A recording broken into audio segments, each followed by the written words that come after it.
Harold Jenkins sat in the dimly lit room of the Evergreen Nursing Home, the faint sounds of laughter and chatter filtering in from the common area just down the hall. It was a stark contrast to the silence that enveloped him, a silence punctuated only by the occasional creak of the aging building or the distant sound of a television blaring a game show. His room, with its sterile white walls and institutional furniture, felt more like a prison than a place of refuge. The only personal item he had brought with him was a faded photograph of his children, their smiling faces frozen in time, a painful reminder of what once was. He gazed out the window, watching the leaves flutter in the autumn breeze, their vibrant colors a sharp reminder of the life he had once lived, a life filled with love, laughter, and the chaos of raising 3 children. Now, he felt as though those memories were slipping away, much like the leaves that fell to the ground, leaving behind bare branches. Harold's heart ached with a profound sense of abandonment. The children he had devoted his life to had long since forgotten him. Even the occasional visit from his daughter, Emily, felt more like an obligation than an act of love. "Mr. Jenkins?" A soft voice broke through his reverie. It was Sarah, one of the nurses, her kind eyes filled with concern. She entered the room, clipboard in hand, but her expression softened as she took in the sight of him. "How have you been feeling today?" Harold forced a smile, but it didn't quite reach his eyes. "Oh, just counting the days," he replied, the bitterness evident in his tone. Sarah tilted her head, her brow furrowing. "You shouldn't be so hard on yourself. It's just a phase, you'll see. The kids will come around." "Come around?" Harold scoffed, his voice rising slightly. "They haven't come around in years, Sarah. I might as well be a ghost to them." She sighed, moving closer to him, her presence warm and genuine. "I'm sure they love you. It's just, life gets busy. Kids grow up, start families of their own." "Busy? That's the excuse you're giving me?" Harold's frustration bubbled to the surface. "I sacrificed everything for them. I worked 2 jobs to put them through school. And this is how they repay me? By leaving me to rot in this place?" "Harold, Save it, Sarah." He interrupted, his voice heavy with sorrow. "You don't understand. You don't know what it's like to be forgotten." The nurse nodded slowly, her eyes reflecting sympathy and understanding. "I'm here for you. If you ever want to talk." "Thank you, but I think I've said enough." He turned away, staring out the window again, watching the world go by without him. As the afternoon wore on, Harold's mind wandered. The laughter of younger residents echoed through the halls, a cruel reminder of the joy he once had. He couldn't help but overhear snippets of conversations between visitors and their loved ones, filled with warmth and affection. "I can't believe how much you've grown," one woman cooed to her grandchild. "You're going to be a star." The words twisted like a knife in Harold's heart. He could almost hear his own children saying those phrases, but the memory felt distant and faded. Instead, all he heard was their silence, a stark contrast to the lively exchanges around him. His frustration simmered beneath the surface, a bubbling cauldron of anger and hurt. "Why should they get off scot-free?" he muttered to himself, clenching his fists. "They think they can treat me like some old relic, to be stored away and forgotten. Well, they have another thing coming." The idea took root in his mind, blossoming into a dark determination. Harold's heart raced as he considered the possibilities. What if he could turn the tables? What if he could make them feel the pain they had inflicted on him? He envisioned their faces when they found out he had rewritten his will, leaving everything to a charity instead of them. The thought sent a thrill through him, a rush of vindication that had long been absent from his life. Just then, a pair of visitors entered the common area, their voices rising above the ambient noise. Harold leaned in slightly, straining to catch their words.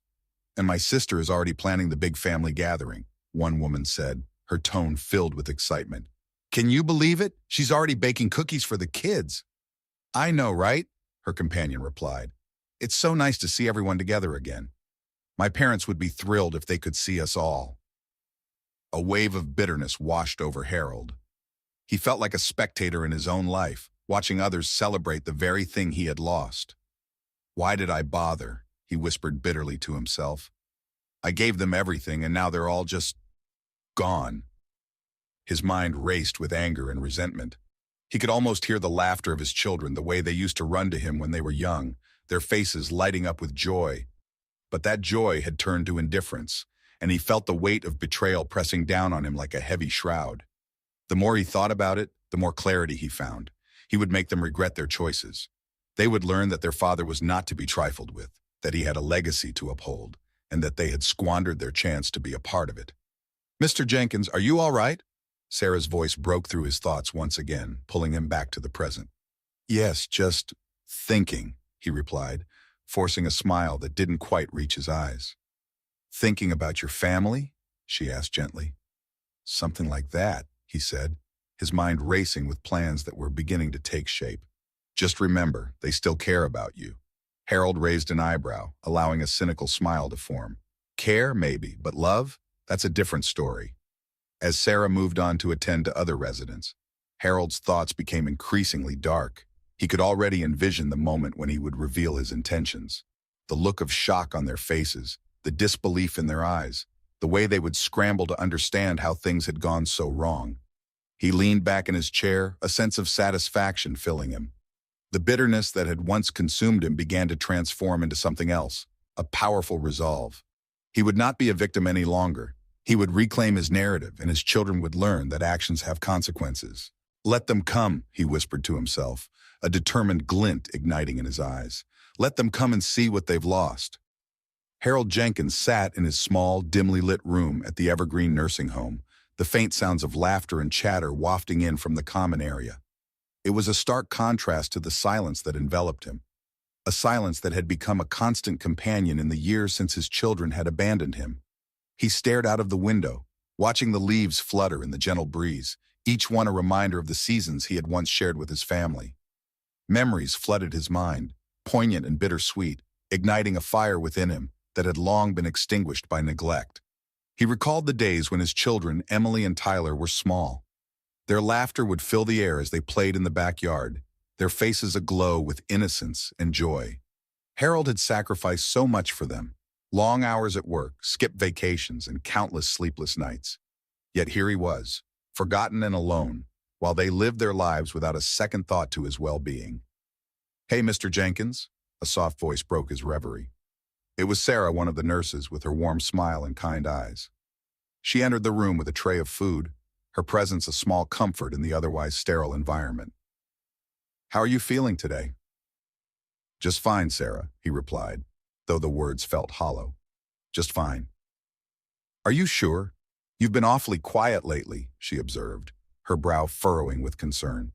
"You know, if you need to talk, I'm here for you." Harold appreciated her concern, but he couldn't bear to unload the weight of his heart on her. Instead, he forced a smile, a facade he had grown accustomed to wearing. "It's nothing, really. Just thinking about the past." Sarah nodded, her expression softening. "The past can be a heavy burden, but don't forget, you have people who care about you." "Do I?" he muttered under his breath, his mind racing with thoughts of betrayal and abandonment. He watched as she left the room, closing the door gently behind her. Alone again, Harold's thoughts spiraled into the shadows of his resentment.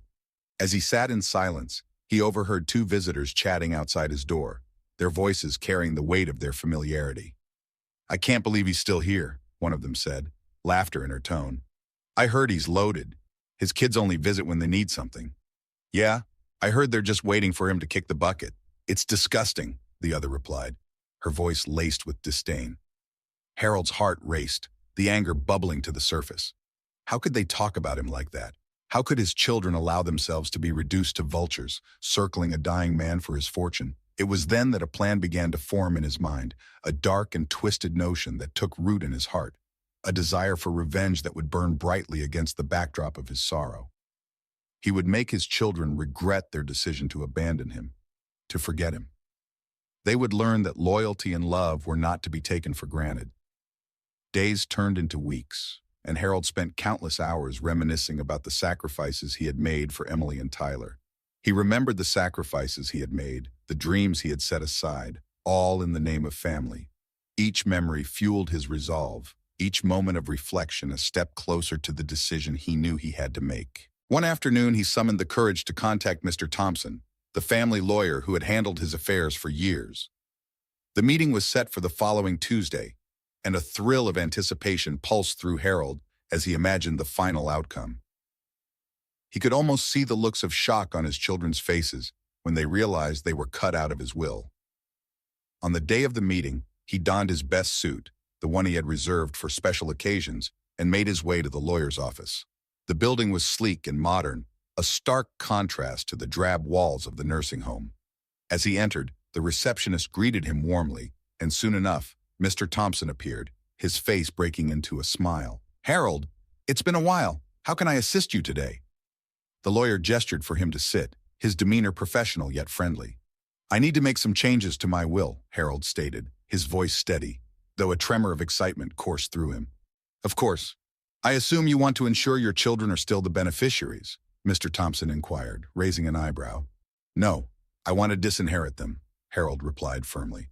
"I want to leave my fortune to a charitable organization." The lawyer's brow furrowed in surprise. "That's quite a decision, Harold. Are you sure about this? You've worked hard for your wealth." "I'm sure," Harold insisted, his voice unwavering. "They've treated me like a stranger. I want them to know the pain of losing everything." Mr. Thompson nodded slowly, understanding the gravity of Harold's request. "If that's what you truly want, I can help you with the paperwork.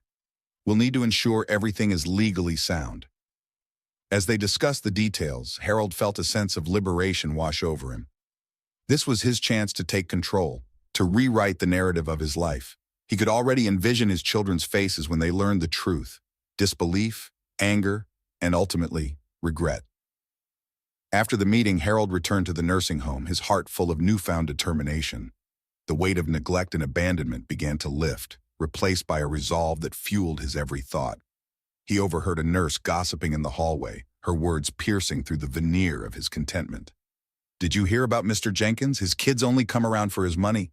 "It's so sad," she remarked, her tone tinged with pity. Harold clenched his fists, his emotions churning within him. How dare they? How dare they reduce his life to a mere financial transaction? He would show them the true meaning of family, the consequences of their choices. That night, as he lay in bed, he couldn't shake the feeling of exhilaration. The thought of his children's shock and disappointment consumed him, igniting a fire within that he thought had long been extinguished. Revenge was no longer a distant fantasy. It was a reality he was determined to embrace. In the days that followed, Harold meticulously planned his next steps. He imagined orchestrating false health scares, baiting his children into visiting him under the guise of concern. He reveled in the idea of feigning weakness while secretly relishing the thought of their impending disappointment. They would come, believing they were there to comfort him, only to be confronted with the reality of their own greed. As he lay in bed at night, he plotted and schemed, each plan more elaborate than the last. The thought of his children walking away empty-handed filled him with a sense of satisfaction he had long been denied. Harold Jenkins was no longer a victim. He was a man on a mission, ready to reclaim his dignity and legacy. The nursing home, once a prison of solitude, had become a stage for his carefully orchestrated revenge. Each day brought him closer to the moment he had envisioned for so long, the moment when his children would finally understand the consequences of their actions. And in that moment, Harold would finally feel whole again. Harold Jenkins sat in the dim light of his nursing home room, the shadows stretching across the walls like the long fingers of his resentment. The will had been finalized, and with it came a twisted sense of satisfaction. He could almost hear the gasps of his children when they discovered he had left everything to a charity, an organization that would do more good for the world than they ever had for him. The thought of their shock filled him with a sense of power he hadn't felt in years. "Just wait until they find out," he muttered to himself, a slight smirk creeping onto his lips. The idea of them scurrying in a frenzy, trying to grasp at the inheritance they believed was rightfully theirs, amused him to no end. Harold envisioned their faces, twisted in disbelief and outrage, as they processed the reality that he had cut them out of his life entirely. But to execute his plan, he would need to be cunning. The seeds of deception had to be planted carefully. Harold had a reputation for being the stoic patriarch, but today he would become the frail, helpless old man, a puppet whose strings were pulled by his own bitterness. He decided that a series of false health scares would do the trick, just enough to lure his children back to him, believing he was on the brink of death. With a deep breath, he picked up the phone and dialed the nursing home's main desk. "I need to speak with Nurse Sarah," he croaked, feigning weakness. Sarah had been one of the few bright spots in his dismal existence, consistently treating him with dignity and kindness. He would need her help even if she didn't know it yet. "Mr. Jenkins, is everything all right?" Sarah's voice crackled through the receiver, concern lacing her tone. "Not really, dear," he replied, his voice tremulous. "I've been feeling quite unwell lately. I think it might be time for a doctor's visit." "Oh no, I'll get someone right away," she responded, her voice rising in alarm. Harold couldn't help but feel a little guilty about manipulating her genuine concern, but the thrill of his plan overshadowed any remorse. Once the call ended, he sank back onto his bed, a smile breaking through his facade of frailty. It was only a matter of time before his children would receive the news and rush to his side, eager to grasp at the final strands of his life. He chuckled softly, the sound echoing in the otherwise silent room. Over the next few days, Harold continued to play the part of the ailing father. He allowed himself to be seen in the common areas, using a cane he had borrowed from another resident, his posture slightly hunched. Whenever his children called, he knew they would. He made sure to sound weaker than ever. "I'm not sure how much longer I can hold on," he'd whisper, his voice cracking as if he was on the edge of the grave. Each call left him feeling more powerful, a puppet master pulling the strings of his unsuspecting children. And finally, the day came. It was a rainy Thursday afternoon when he received the call he had been waiting for. "Dad, we're coming to see you right now." Emily's voice was frantic, laced with concern. "Tyler and I are on our way. Please hurry," he croaked, suppressing a chuckle. As he awaited their arrival, Harold prepared himself for the act of a lifetime. He lay back against the pillows, his face pale and drawn, eyes half closed, as if he was on the cusp of slipping away. When the door creaked open, he barely lifted his head, feigning weakness. "Dad?" Emily entered first, her face a mixture of worry and relief. Behind her, Tyler followed, his expression unreadable, but Harold could sense the tension radiating from him. "Dad, what's wrong?" Emily rushed to his side, reaching for his hand, her grip gentle yet desperate. "Just tired, sweetheart," Harold whispered, his voice barely above a whisper. "I didn't think I'd see you two again." Tyler's brow furrowed, and he stepped closer, his eyes scanning Harold's face for signs of the man he once knew. "You've got to fight, Dad. You can't give up on us now," he said, his voice shaky, attempting to mask any hint of concern for the inheritance that loomed in the background. "Why did you wait so long to come?" Harold asked, his tone feigning frailty, as he opened his eyes just slightly, enough to see the conflict in their expressions. "We were busy, Dad," Emily replied, her voice wavering. "But we care about you. We always have."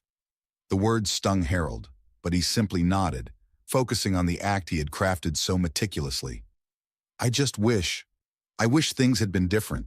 I spent so many years working hard, sacrificing everything for you both," he said, letting his voice trail off, allowing the weight of his words to hang in the air. Tyler shifted uncomfortably, glancing at Emily, who was visibly affected by Harold's words.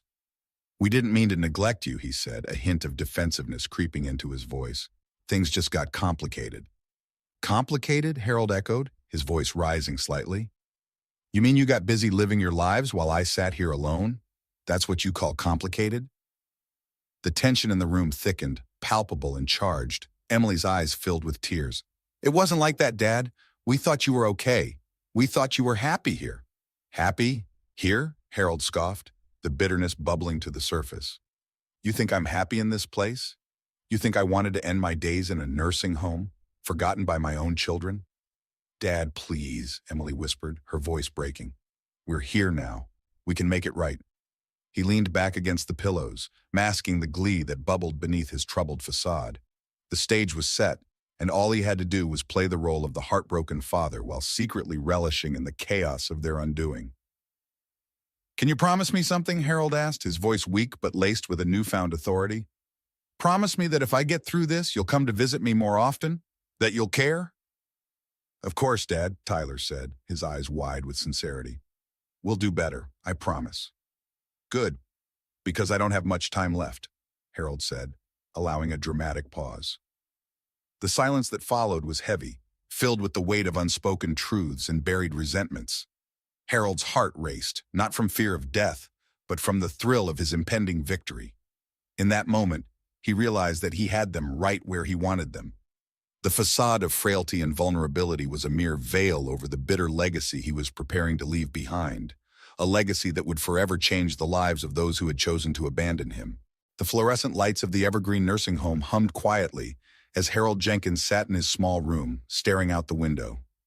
He could see the vibrant colors of autumn leaves fluttering in the breeze, a stark contrast to the dull gray walls that surrounded him. The laughter of younger residents echoed down the corridor, reminding him of the familial warmth he had once cherished. Now, all he felt was an aching void, an emptiness that gnawed at his heart. His daughter, Emily, had visited him just last week, her concern feigned and her eyes darting around the room as if she were looking for an escape. She had come with a bright smile and a half-hearted embrace, but the moment she learned that Harold had been feeling well, her demeanor shifted. She spent most of the visit talking about her life, her work, and her children, rarely asking about his well-being. It stung him deep, a reminder that he was nothing more than an afterthought in their lives. "Dad, how are you feeling today?" Emily had asked, her voice dripping with a syrupy sweetness that made Harold's skin crawl. "I'm fine, Emily. Just sitting here as usual," he replied, his voice steady but his heart racing with unspoken resentment.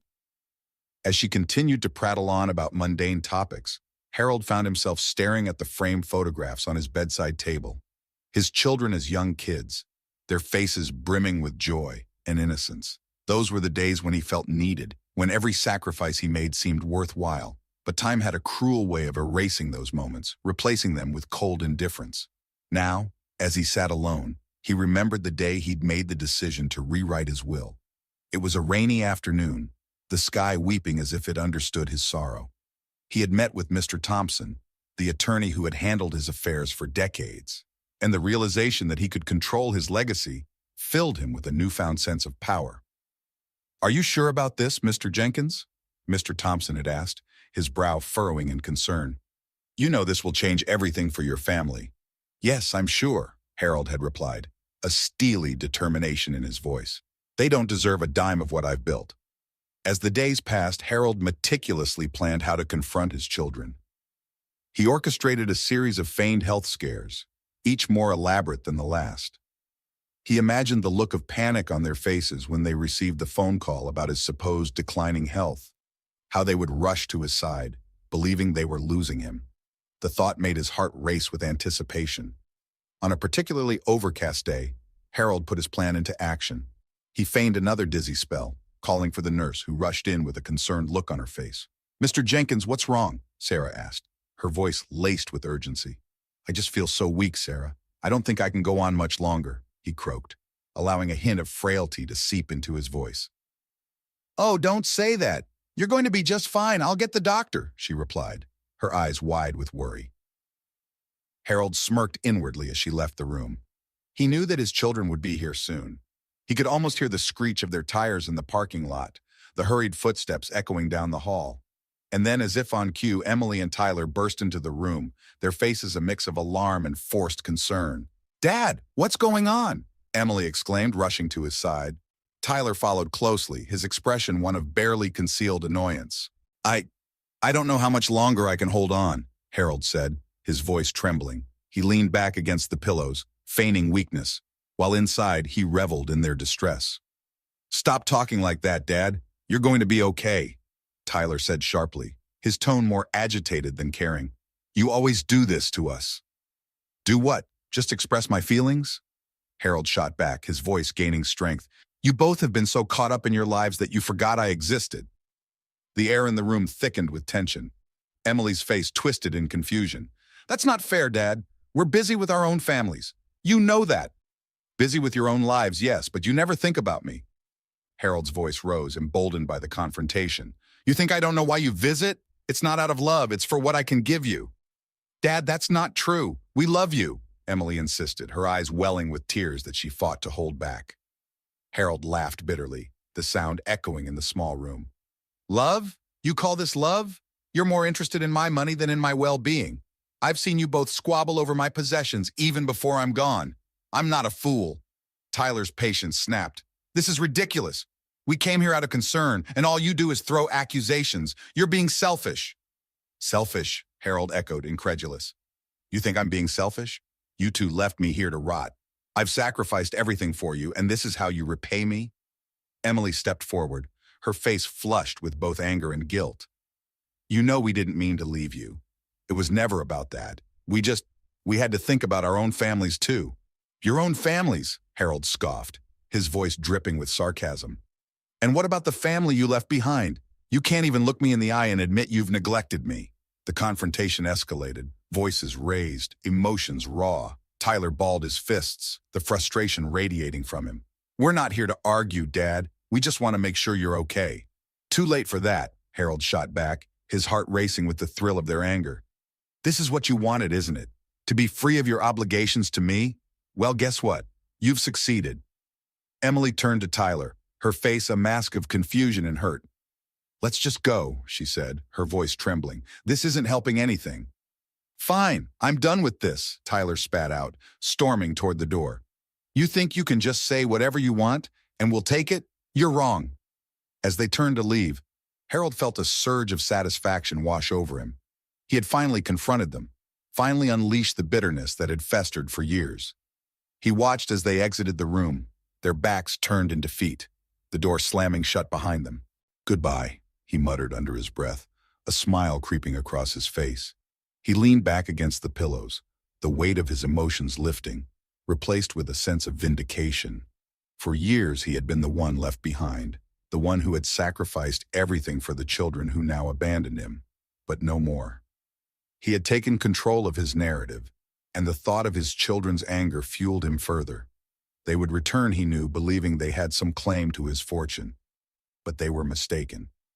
And as he sat alone in that sterile room, Harold Jenkins savored the taste of revenge, a bitter yet satisfying legacy that would echo through the years, long after he was gone.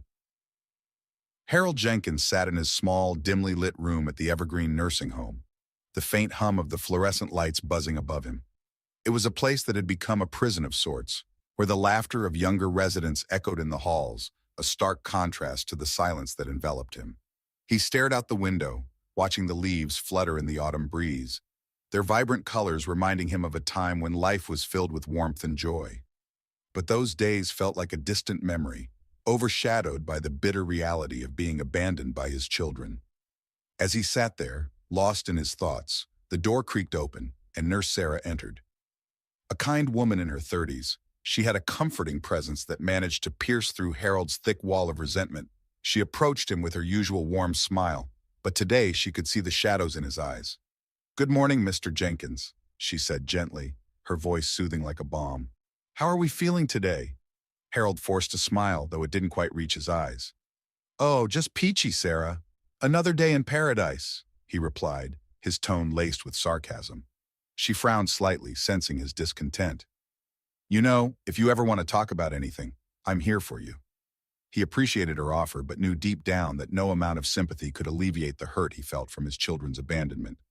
"It's just hard to see everyone else getting visitors while I'm here, forgotten," he admitted, the bitterness creeping into his voice. Sarah nodded, her expression sympathetic.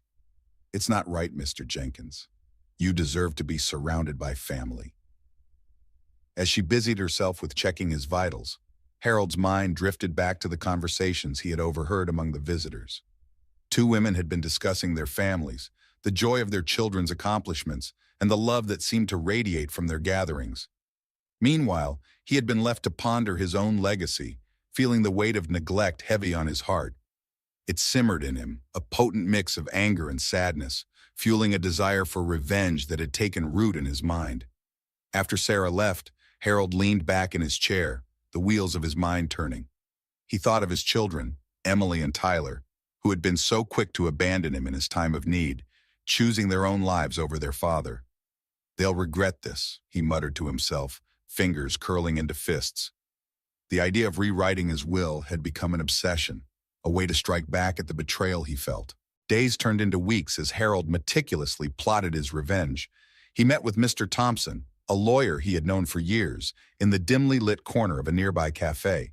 The air was thick with the scent of coffee and pastries, but Harold's mind was elsewhere.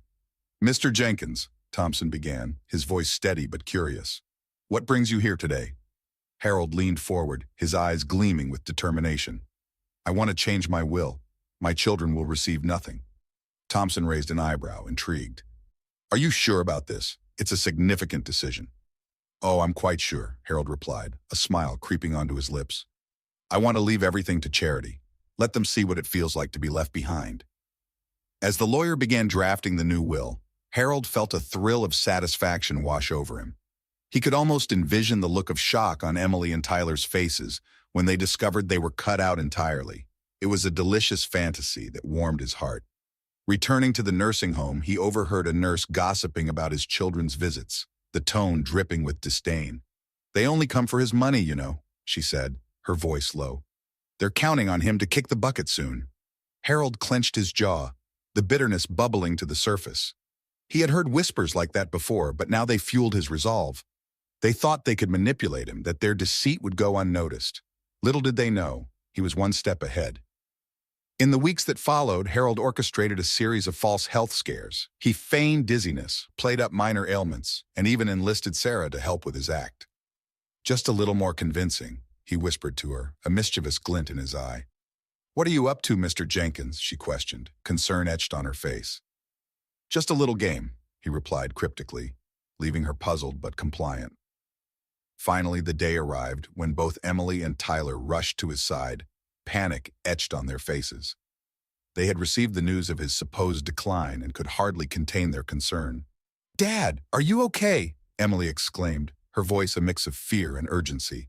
Harold laid in his bed, his frail form a mask for his true intentions. Oh, I don't know, sweetheart, he croaked, feigning a weak smile. I've been feeling rather unwell. Tyler leaned closer, his brow furrowed. What's going on? You need to tell us. The room was charged with tension as Harold watched them squirm, relishing their concern while hiding the satisfaction bubbling within. It's nothing really, just a little scare, he said, his voice laced with mock concern. But I think it might be time for a serious discussion about the future. The atmosphere shifted, and he could see their eyes widen with anticipation. They were desperate to know what he was planning, eager to cling to the hope of his fortune. But Harold was not ready to let them in on his secret just yet. Days passed, and the confrontation he had long anticipated finally came to fruition. Emily visited again, and with her came the tension that had been brewing beneath the surface for far too long. Dad, we need to talk, she said, her voice shaky but determined. Talk about what? He replied, feigning ignorance. About how you've treated us.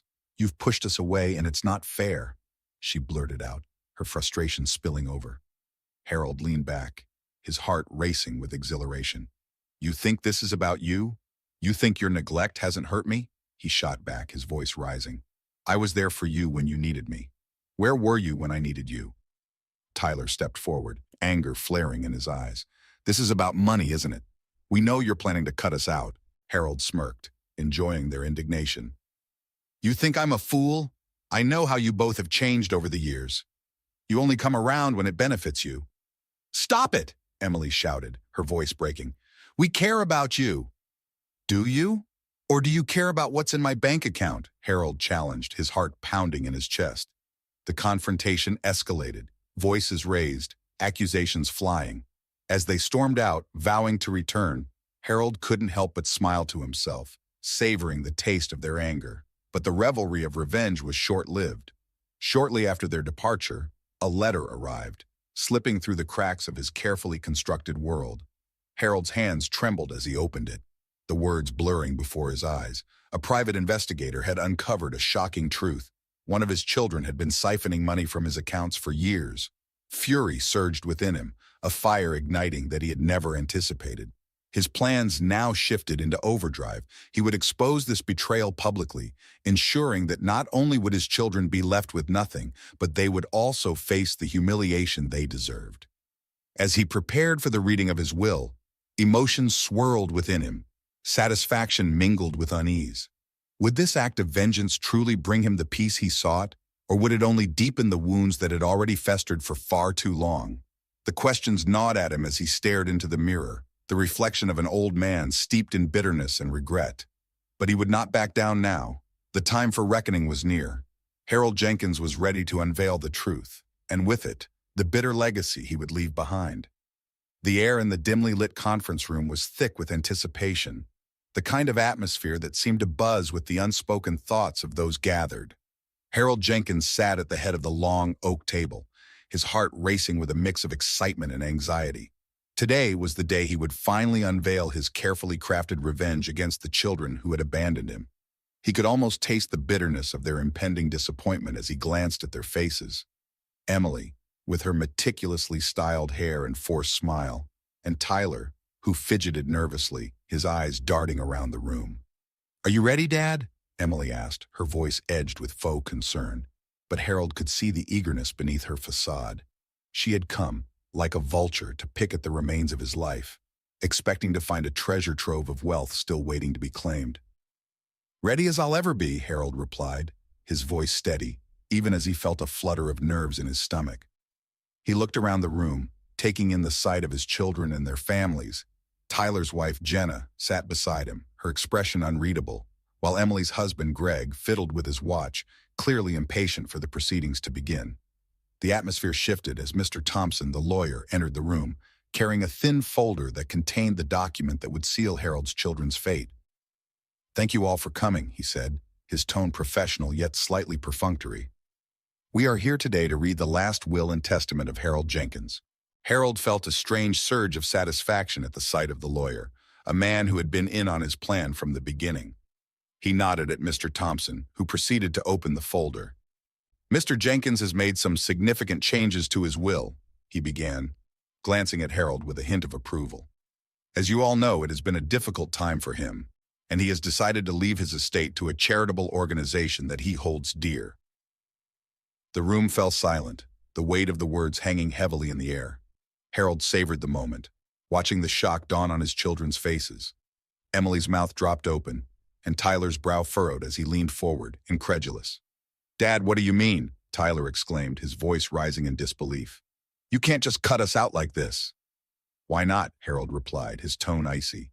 "You abandoned me when I needed you the most. You thought I wouldn't notice, didn't you? That I wouldn't see the way you only came around when you needed something." Emily opened her mouth to respond, but before she could speak, the door swung open, interrupting the already tense atmosphere. A tall, striking woman stepped into the room, her presence commanding immediate attention. She had dark hair that cascaded around her shoulders and an air of confidence that filled the space. "Excuse me," she said, her voice clear yet tinged with urgency. "I'm looking for Harold Jenkins. I believe I'm in the right place." Everyone turned to stare at her, confusion etched on their faces. Harold blinked, momentarily taken aback. Who was this woman? What was she doing here? "I'm his daughter," the woman continued, her gaze steady. "My name is Samantha. I'm his illegitimate child." The revelation hit Harold like a thunderbolt, and for a moment he was speechless. The room erupted in chaos, the sound of gasps and angry voices filling the air. Emily's face turned crimson as she shot daggers at Harold, while Tyler stood up, his chair scraping loudly against the floor. "What the hell is this?" Tyler shouted, his voice a mix of anger and disbelief. "You've got to be kidding me! Another child! How could you keep this from us?" Harold's mind raced. He had always known there were whispers about his past, but he had never expected them to manifest so dramatically. Samantha's presence was a twist he hadn't anticipated, and it threw his carefully laid plans into disarray.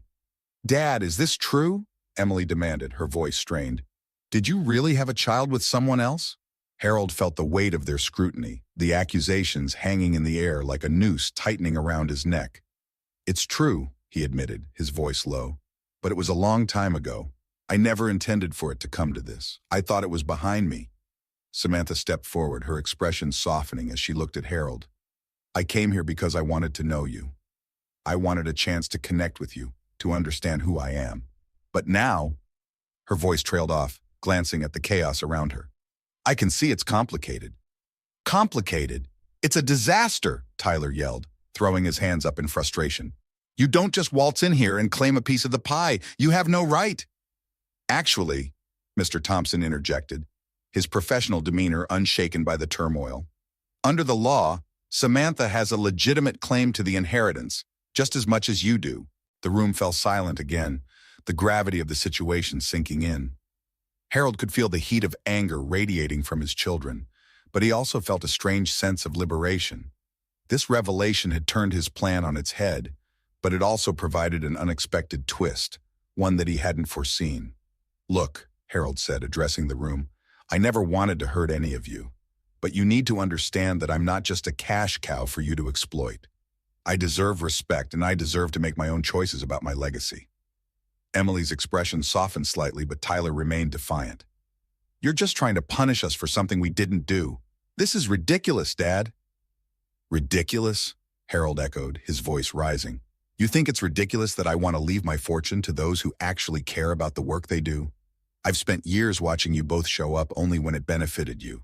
Samantha may be new to the picture, but she doesn't carry the same baggage." Samantha looked at Harold, her eyes filled with a mix of hope and uncertainty. "I'm not here to take anything from you. I just want to know my father and have a chance to be part of his life, even if it's just a little." The tension in the room shifted again as the reality of the situation began to settle in. Harold felt the weight of his decisions pressing down on him, the bitterness of his revenge beginning to wane. Perhaps this unanticipated twist could lead to something new, a chance for reconciliation, or at the very least, a chance to redefine what legacy meant for him. "Maybe we can figure this out together," Harold proposed, his voice steadier now. "I don't want to leave this world with bitterness. I want to leave it filled with hope, even if it comes in the most unexpected forms." The chaos in the room began to dissipate, replaced by a contemplative silence. Harold's heart raced as he looked at his children and Samantha, realizing that perhaps, just perhaps, the bitter legacy he had envisioned could be transformed into something more profound, a chance for connection, healing, and understanding in the twilight of his life.